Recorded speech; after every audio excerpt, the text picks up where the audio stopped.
So, welcome everyone to our Study Abroad podcast series. So, today we have Anamica, who was born in Oman and then did her schooling in Oman and then moved to India for a while and then again moved to US. So, we'll be knowing about all this journey of hers in this podcast. So, welcome, Anamika. Thank you so much. So happy to be here. Okay, Anamika, so please tell us a bit about your initial birth to the schooling times. How were you and what subjects did you study? And Yes. So, as you mentioned, I was born, brought up in Oman. My parents still reside there currently. So, I completed my schooling there. I did my 11th and 12th focusing on computer science. So, my main subjects were physics, chemistry, math, along with computer science. And after which, I had thoughts of maybe doing engineering, but I also wanted to learn a little bit more about the business side of why I'm doing what I'm doing. And I believe my brother was a big influence in the decision making process. So I switched my career to that of BBA, and that is what I pursued at Christ University next. And yeah, I specialized in marketing in my undergrad when I moved to Bangalore. And after that, I worked for Lowe's Home Improvement for 3 years. And while working for Lowe's, I also did my post grad in applied statistics. okay, sure. So, you are a computer science student, you said, right? So, coder to Yes. marketeer. How was this Yes. decision? You said, and you said your brother influenced you. So, was he like too much burnt with engineering that he said, okay, please don't do engineering now, do something else, but don't do engineering at least? Yeah, so yeah, as you said, he is an engineer himself, and his thought process is like you should know like both sides of the application. And I used to like in 11th and 12th, I would just simply sit and code the different programs that were given to me. But I wanted to understand why I was doing that. And yeah, what his point of view is that there are lots of different avenues that you can explore, and engineering is not the only field of study that you can approach. So maybe if you understand the applications from the business perspective, that would be more helpful. So, when he was guiding you, he already finished his engineering or he was still doing it? He was just completing it. Okay, okay, sure, sure. So, like from your heart, were you convinced enough or you had some doubts that, I studied like PCM, physics, chemistry, maths, and computer science. So, am I meant for engineering only or it was, I mean, it's usually people become engineer and then they do MBA and that's when they realize that engineering was not for them, or maybe the engineering Hmm. was for them just for the overview part, not for the core job. And it's like dating a subject and then realizing, okay, this subject is not to get married to, and let's just break up with the subject and change the subject. So anything like uh, that I in your case? I think I was open to exploring and learning new subjects like business studies and statistics and marketing, because I feel I could relate to it more as a student. And yeah, and I feel I could maybe always come back to coding, because coding was initially a complex subject for me to understand. And I thought that was a skill set. If I wanted to focus on it later on, I could do that. So yeah, that is why I wanted to switch fields and explore. So you were doing this coding thing in 11th, 12th, or did you do this in like 7th, 8th, ninth also a bit of it, like some computer science thing? I think 11th and 12th, it was more focused on Python and C++, but before that, I had a bit of HTML and the basic SQL in high Okay. school And specifically. while doing all this coding, you didn't like the coding so much. You just wanted to be like in the front end, like, okay, I want to like talk to people. I just don't want to be like, back in Yeah, front of like a screen or something. yes, exactly. Okay. So this was your eye opener then. Once you did coding, you realize that, I just don't want to like sit on a computer. I actually want Yeah. to interact with human. So in general, you will see, there is this coders and marketeers. Coders are usually on the introvert side and marketeers are usually on the extrovert side. But how to know this is only by trying. Exactly, yes. So I knew I didn't want to be a hardcore coder and sit behind a screen throughout. So I was like, why not try something new? Okay. So you could eliminate one option. So then you tried other. Yes, that's right. Sure, sure. And then what was the driving factor of going to India? Like you were in Oman already, like, born and raised. So you didn't think you should go to Europe or at least maybe stay in Oman or Dubai or something. And why was India as like your priority list? So, like the school that I was studying at in Oman, it was an Indian school. So I have studied from the CBSE board itself, and I always had a dream of studying abroad, and like it was my parents' guidance that like led me to pursuing my undergrad in India, so that I mean, they asked me to first get acquainted to the place, understand what I exactly want to do before making a huge investment, and also like learn how to be independent and live on my own and understand what my strengths are. So, and I think at such a young age, being closer to family was something that I needed because I also had my brother and my relatives that were very helpful and close to me. So I think that were a few factors. So they were mostly in Bangalore only, your Yes. relatives. Okay, okay. So that was like there was this guardianship available there. So that's the reason. Yes. But like within Oman, was there any option as such for you or not so much like for undergrad? There were a couple of options, but I don't think I had a lot of personality development opportunities there.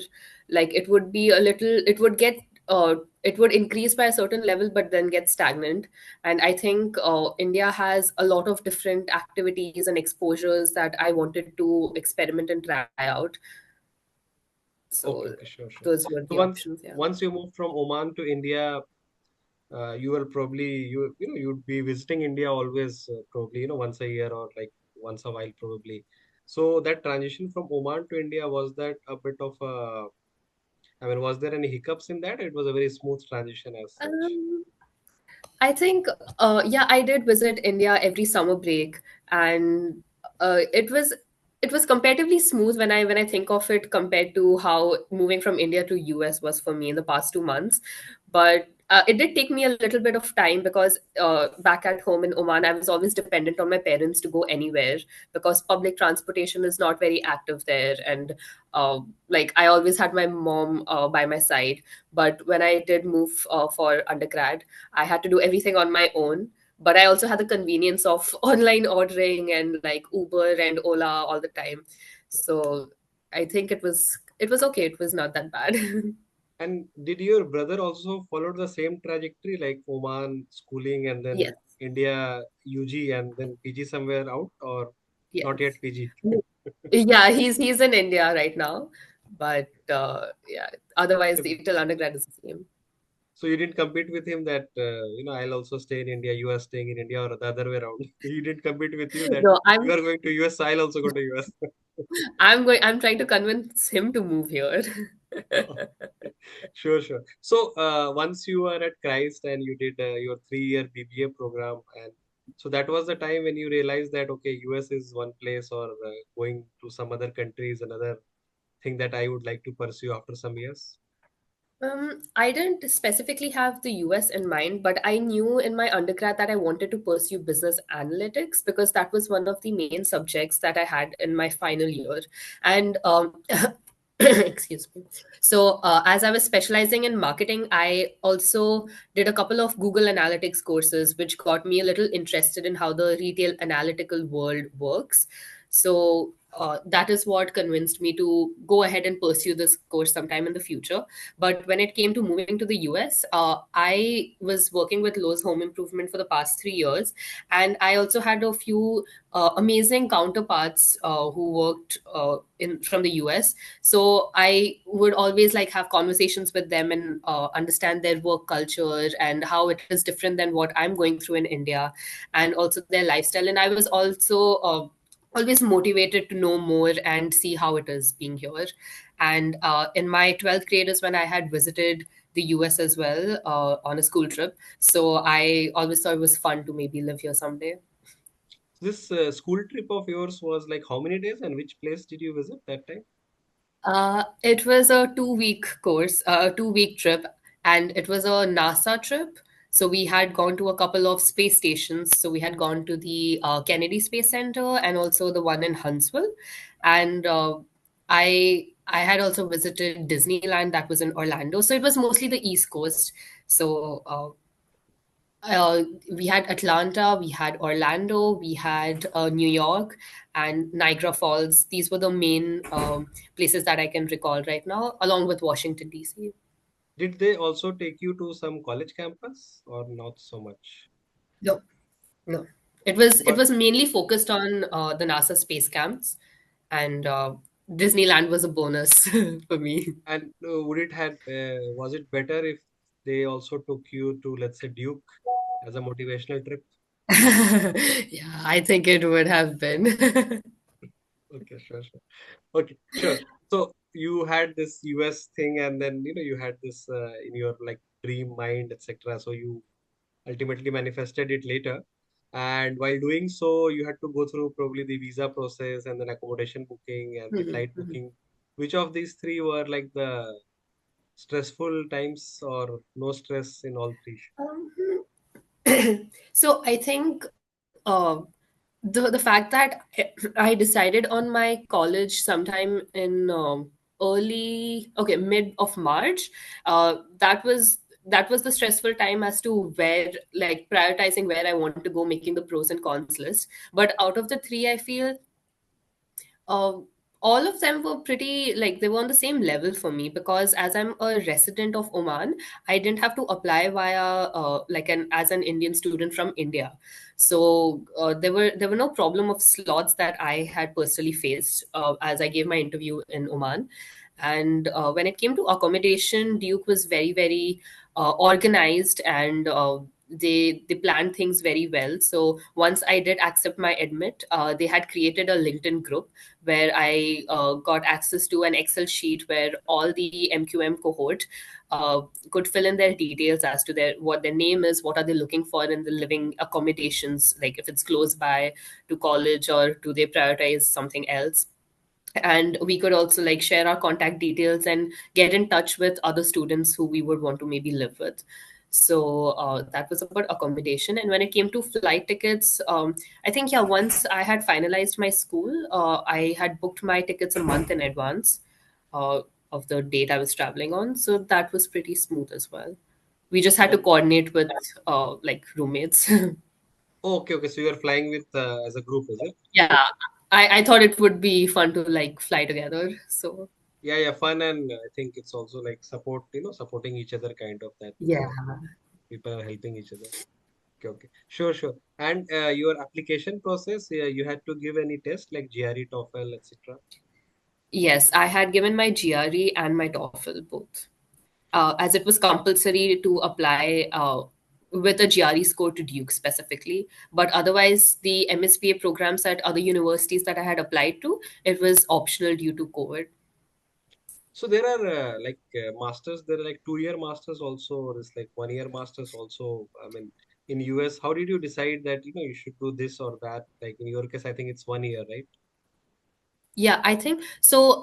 For MSBA specifically, most of the programs are a year, or I think a couple of them are just for 1.5 years, but very few for 2 years. And uh, I think the main differentiating factor for a 1 year and a 1.5 year course is the internship opportunity. So I think it depends on the individual and like if they're looking actively looking for an internship based on if they have work experience or not. Because I feel people who don't have work experience and are freshers would want to like gain an internship opportunity more than someone who has good amount of work Okay, okay, sure, sure, sure. And Duke was like your obvious choice for the Yes, university Duke study. was Duke was my dream school, and I had Duke and UCSD as my top priorities. And I was not expecting a call back from Duke once I applied. It was like blind faith with which I applied, and yeah, I think because this was because I didn't have a an amazing GRE score, and this was the only school where I had submitted my GRE, so I didn't have a lot of confidence. But I'm glad they looked into the application process and not just that one component, but more than that. Yeah, yeah, sure. So, like a broad application usually have, let's say, your marks, your resume, statement of purpose, recommendation letter. So tell us a bit about your recommendation letter. How did you find the two, three people in your life? Yes. So I had to submit three recommendation letters, and two of them were academic from my undergrad professors, and one of them is a professor that I worked on with like for a research paper specifically, and this was the research paper was on YouTube advertising, so it was a little relevant to the course I want to do and my work ex. And the third recommendation letter I got from my senior at Lowe's. So you recommend everyone to have at least three good Yes, relation in at their least. life. Yes, sure. I think the US universities are like most abroad universities make sure that anyone who joins them should have at least three good relation with somebody. Yeah. And What? I also, sorry, Yeah, I please just continue. wanted to add on because this was a question I had in mind, like when I was applying and asking for LORs. I think it makes more sense to, if you have work experience, ask someone who is your immediate senior instead of someone who is two, three positions above you, because the person who you're actively working with will know more about the different skill set that you have and your strengths and weaknesses, and will be able to elaborate more on your experience than someone who you've not directly worked under. So this is just a tip. Yeah, yeah, sure, sure, sure. Immediate senior obviously knows you the Yep. best, and choosing colleagues will become a bit like a like a cheating, choosing like a friend. So best to Yeah. choose one level up, which comes between both the sides. Like okay, not a friend, Yes. but not too senior to not know me. Yes. Also, sure, sure. Yes. And this statement of purpose, also known as like personal statement, and there are like various terms used. So in this statement of purpose, did you mention that you had this NASA trip and then that motivated you to join US, etc.? Anything like that? Um, Not really. I mean, I made sure that my statement of purpose focused more on why I want to do business analytics specifically. And I spoke a lot about the different challenges I faced at work. So, because I have a little bit of tech experience and in high school and a little bit of non-tech, like through my BBA. And when I worked at Lowe's, there were lots of problem statements that I had initiated, but I could not actually execute these solutions because they were because I didn't have the technical expertise to go ahead and do so. So that is why, like, these were the different challenges that I made sure to emphasize on, and also relate to why I want to pursue this course.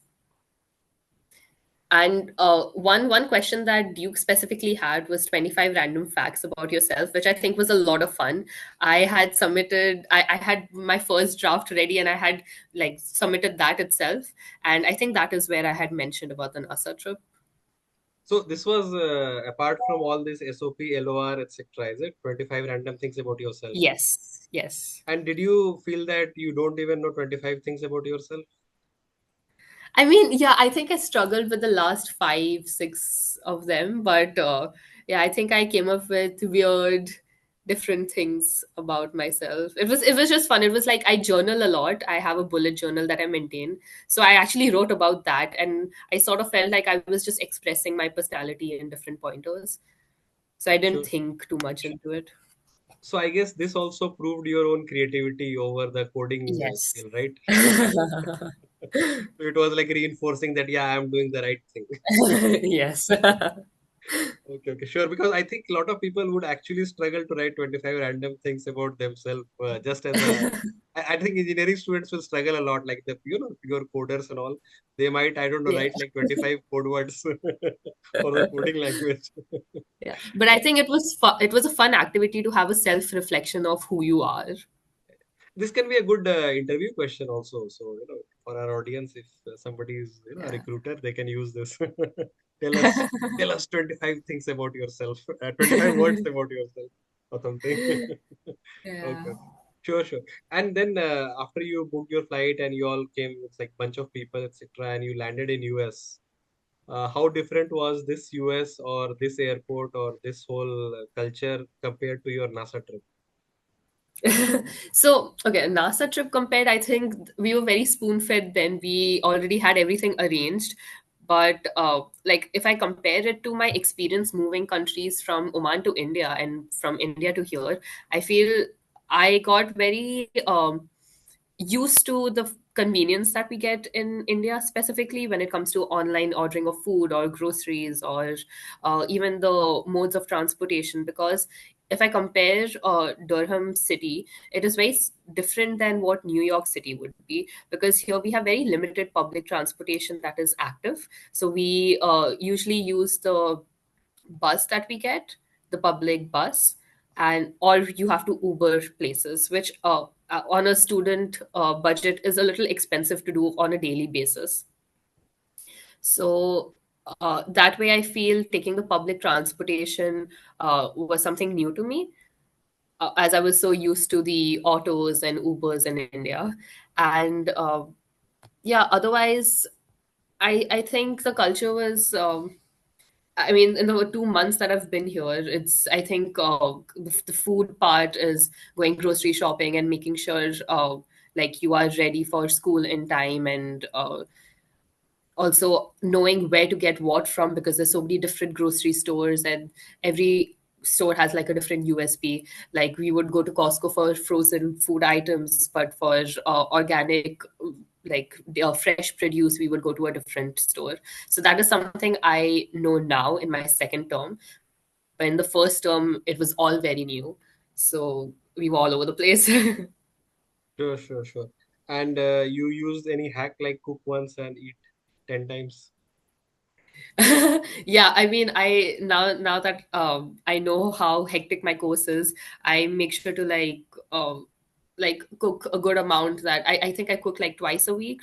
And we also have a lot of events that take place on campus. So we get a lot of free pizza, free food from time to time. So Fuqua also has this event called Fuqua Friday, which I have today. So here we have every Friday we have different events and different cultural food items that we get to try out. And it's also a sort of a networking session, so it's been fun overall. It's a free food or you have to like pay some Yes. membership or No, something? no, it's all free. I think it's included in your fees then. Sure, sure. Yes. And do you also always try to find where is the free food or where is this some temple gurudwara kind of thing that I'll go and eat? Yes. So there, I think most of the universities have something known as a food pantry. So Duke has one as well for their students. So I think in the fall term now, we have it every Saturday around noon. So you can always go and get like the like essentials that you require. They have fresh produce. They have some like milk and bread and different like toothpaste, for example. You have a lot of different food like items that you would require that you can get for free. Your work experience back in India was in a American company or what's the headquarter like? Yes. Yes. So Lowe's Home Improvement is also based out of North Carolina. Okay, so you would have mentioned this also in your statement of purpose, probably, right? So that also added a lot of weight to your application that, okay, this person is Yes. already working for our, buddies. So how can we not take them? Yeah. Sure, sure. What about part-time jobs and internships in your experience? What about your classmates? Are they doing it? You are doing it? Okay, so when it comes to internships, my course is a 10-month course, so we're not technically eligible to have an internship opportunity. And when it comes to part-time jobs, I feel my course is a little too hectic and heavy, as we have a lot of these quant heavy subjects going on throughout the semester, and a lot of activities on campus as well. So a part-time job was something I initially wanted to do, but right now I don't have the capacity to. And it's also very high in demand, because they're like all the different schools at Duke competing for the same number of jobs. So it's not something I'm considering as of now. But I do Sure, have sure. a couple of friends who are like working a part-time job. They're somehow managing the same. But I think it depends on your background and how accustomed you are to the different topics that we're studying here. If it is an easy go for you compared to where I come from, then I think it's very doable. Sure, sure. What about this cultural difference of calling professors and all by name? Like, was it something a struggle for you, or you were okay with that? So I think I was a little used to this in my like in my work experience at Lowe's because we were specifically told not to use sir or ma'am. Uh, so I think I didn't face a lot of issues there, but looking at how renowned and brilliant the professors are here, I do hesitate in acknowledging them by their name. So what I use is just professor mainly. So they asked you not to call sir, ma'am, professor like Yeah. that. Please call me by I my had name. Why are you a offending me? yes, I had a friend who called by marketing professor as by sir, and he's like, "You're in grad school now. It's okay. You can call me by my name." Okay, They're he didn't get angry very at least. accommodating. No, they're very friendly, very understanding. Sure, sure. So, like when you're doing your bachelor's in India versus master's right now, so in bachelor's usually you see, especially in India, that it's like everyone is helping each other, everyone is failing together, everyone is passing together, everyone is everyone wants everyone to pass and like excel and all. Whereas usually in masters, what happens is everyone becomes very competitive. It's like me, like do you see this same thing happening in your class also? Like everyone is very individualistic now compared to your No, bachelor's.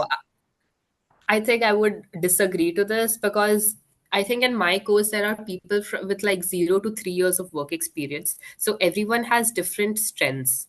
So there are people who have a computer science background, some people who have a business background, some people have both. And like when it comes to work experience as well, there's a mix of everything. So and we also have like different teams that we're assigned to in every term. So everyone's trying to figure it out with each other. So if I ever ask someone for help, they will never say no. Even if they're very busy and don't have a lot of time, they will make sure to reach out to me later as to like I'm working on this problem that you had a doubt in. We can work on it together because like a lot of people have come from different places, so they're also trying to make new friends and adapt to the place. So I think we're all figuring it out together. So I think this is a really nice and friendly community that we've built. But you still need to ask for it, right? It's not like people are offering it like, okay, please come and I'll help you. I mean, like my like student friends here. I mean, they everyone's really busy, so I mean, you don't really come to know if you need help unless you don't ask for help.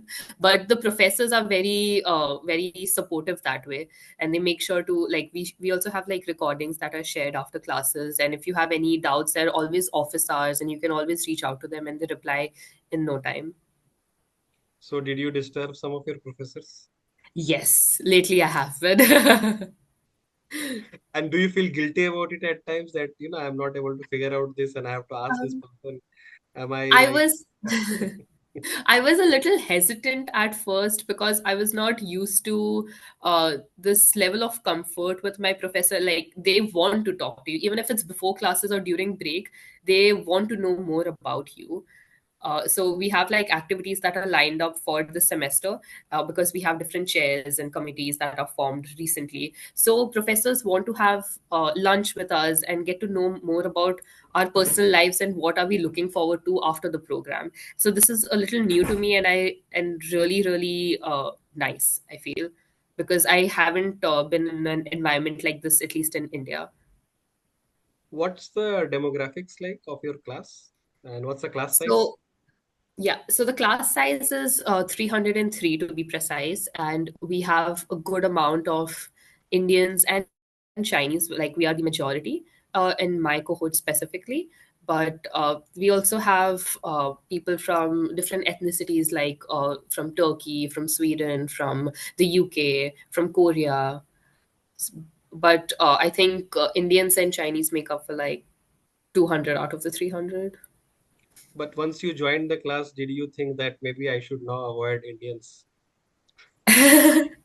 So, I mean, I think everyone has that thought process initially that I mean, I'm studying abroad for like to make diverse set of friends. But I think I'm still learning how to maintain a balance of both because you always, when you get homesick or like your comfort level does lie in your own people, but you also need to get out of your comfort zone and learn more about different cultures. And I think that's really exciting too.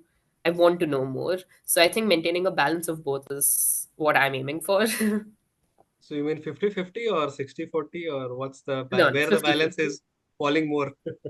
It's at 50-50. I want the best of both worlds. Sure, sure, sure. Obviously, I think I think Indians become more friends when they go abroad, right? Yeah. So we also had like Independence Day last month, and we had our Indian Student Association that distributed samosas and gulab jamun, and we were so not expecting that. I got so emotional. I think this was the first time I felt so patriotic.